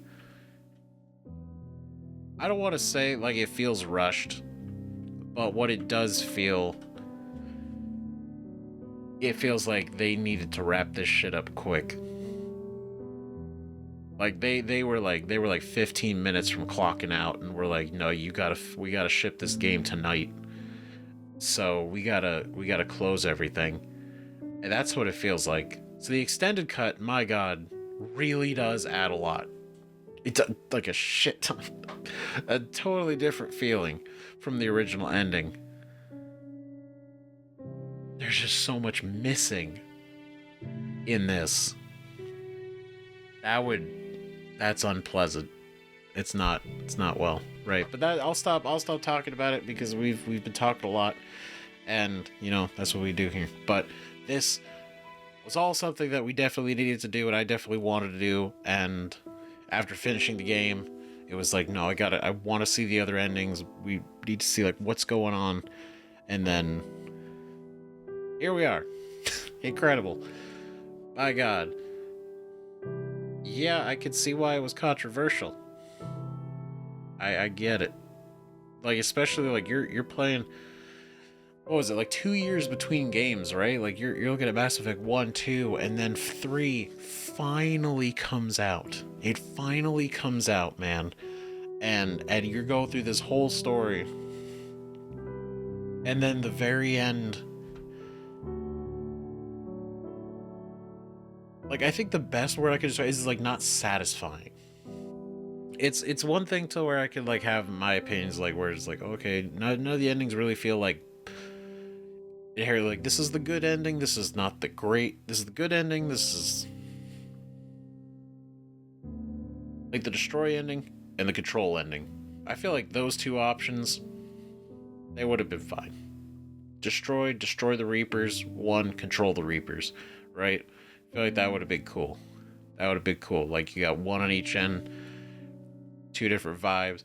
They reflect the whole theme of, well, essentially, like what we've kind of gone through, right? Because in Mass Effect 1, synthesis is really what Saren was pushing, right? The fusion of organic and synthetic, right? And then control was 100% what Tim wanted. What Tim wanted was said, that's the way to do it. That's the way to save everyone and you know, kind of control the galaxy, and you know, we be the superior ones, right? Then Saren say the only way to save everyone is to like synthesize with, you know, the technology, like organic and synthetic combined, right? So having those two as choices, and then the third choice, destroy, is what we and obviously Anderson and, well, every species that's been affected by the Reapers wants. Destroy them, right? So it's like having that dynamic at the end, it's like, I get it, it's interesting, but I don't know, it doesn't sit like quite right. And I could totally see, with the lack of all the extended information, like the scenes and the monologue, all that kind of stuff, this just feels like very lackluster, right? It feels missing, it feels empty, right? Kind of hollow, because it doesn't really feel like you won. It doesn't feel like we did, like we made this happen, right? The red went out, the beam shot out, the Reapers stopped, right? But we don't see any of the result of that. We don't, like, yeah, from Shepard's point of view, we wouldn't see it anyway, right? we're dead. But as us, the players, we look at it and it's like, we're like, okay, we made this choice, which you would think is like a meaningful choice. Like, oh my god, we have 3 options. We picked this one. Okay, what does that do? And you don't really know. You don't really know. You could assume based on the description that the Catalyst gave us, but that's about it. You know? And then they strand our crew on a planet, and then we carry on. With no sort of idea of like where that is. Are they gonna be fine? Are they gonna get off? Like, what's going on? Man, Jesus, shit. Okay. You know what? There was one more. There was one more little thing that somebody had brought up that we should watch. So we should check that out. Somebody suggested that we should check this out. It's the trailer Take Earth Back cinematic that was released back when Mass Effect 3 was coming out, and apparently it's really fucking something. So we're checking it out, right? Because I haven't actually seen any of the trailers for Mass Effect 3 now that I think about it, right? Because I went straight into it with no prior knowledge or anything, or just the hype of coming off Mass Effect 2. So kind of curious what their marketing was. This is Foxhound 4, over. Foxhound 4, what's your sit rep? Unclear. There's no copy. Say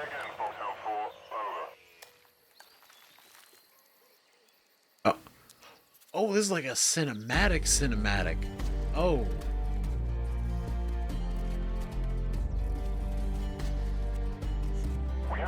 This looks good. What?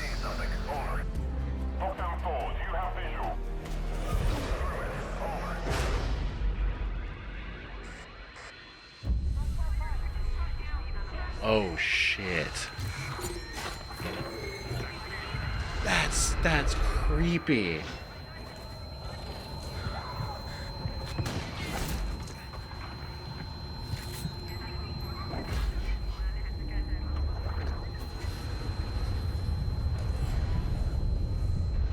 Holy shit, dude. Okay, this is a really good job show. This is scary. Like, you're just on Earth and then this.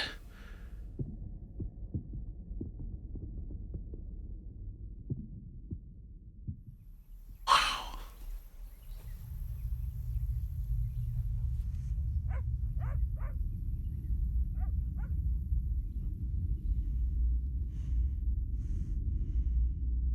Oh, God. Oh, it's so cool and terrifying. What the fuck?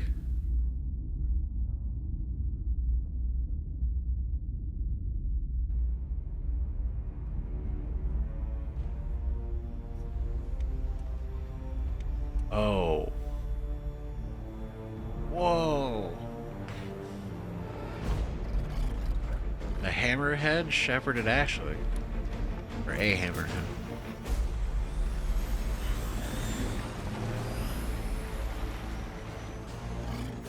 God, he looks so cool.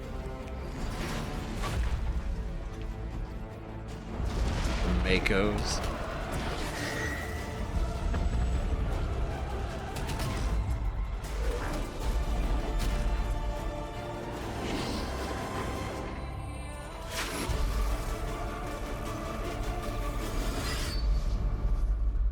Dude, come on.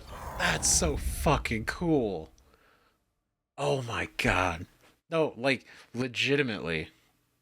They had a demo? You could play a demo? What? Damn. That's crazy. No, legit. This is so good looking. It looks so good. That is so fucking badass. Wow. Man. Is that the Harrier? The fact that you see they made this such a high quality, high def CG trailer. Seeing the Reapers and then this shit is one of the creepiest things that we've never really even seen until in this trailer. And just like how they become husks. Like, we know that the dragon's teeth like turn them into husks. They replaces like all their organics with synthetics. But it's like, how does that work? And then that. And it's so smooth. It's disturbing. Like, you see in his jaw, the fucking hose coming up to the mouth, right? And then, like, the eyebrows are disappearing and the eye sockets are just becoming larger.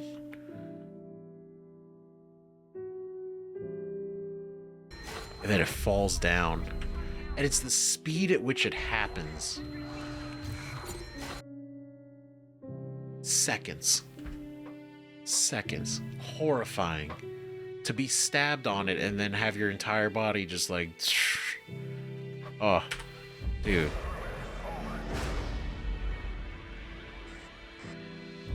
And then the radio chatter of them getting like the signals, and basically their sensors are scanning it. It's like, something's going on, something's happening, something's here.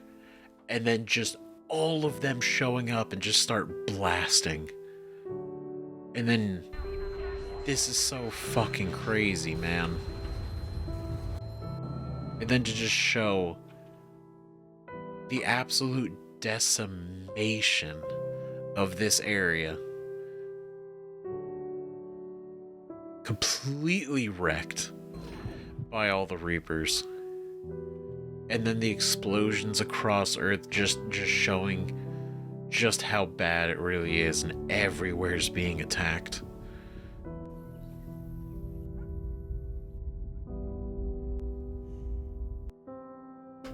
That's a cool fucking shot. Like in the reflection of the eye. Man, the Reaper. And you think there's no reason for him to give a shit. Why would he? Why would he be? He's here to just, like, attack, right? But it's just a kid. They don't care.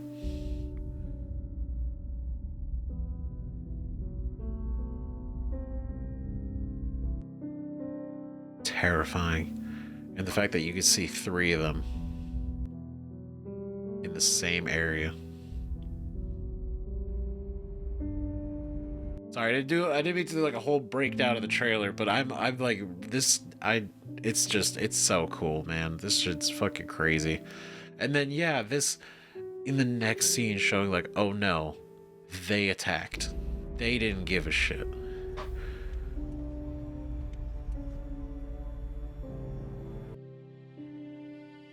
And then just seeing Shepard, man, I know it's still the fact that Shepard in general is like here, man. It's like fucking damn, right?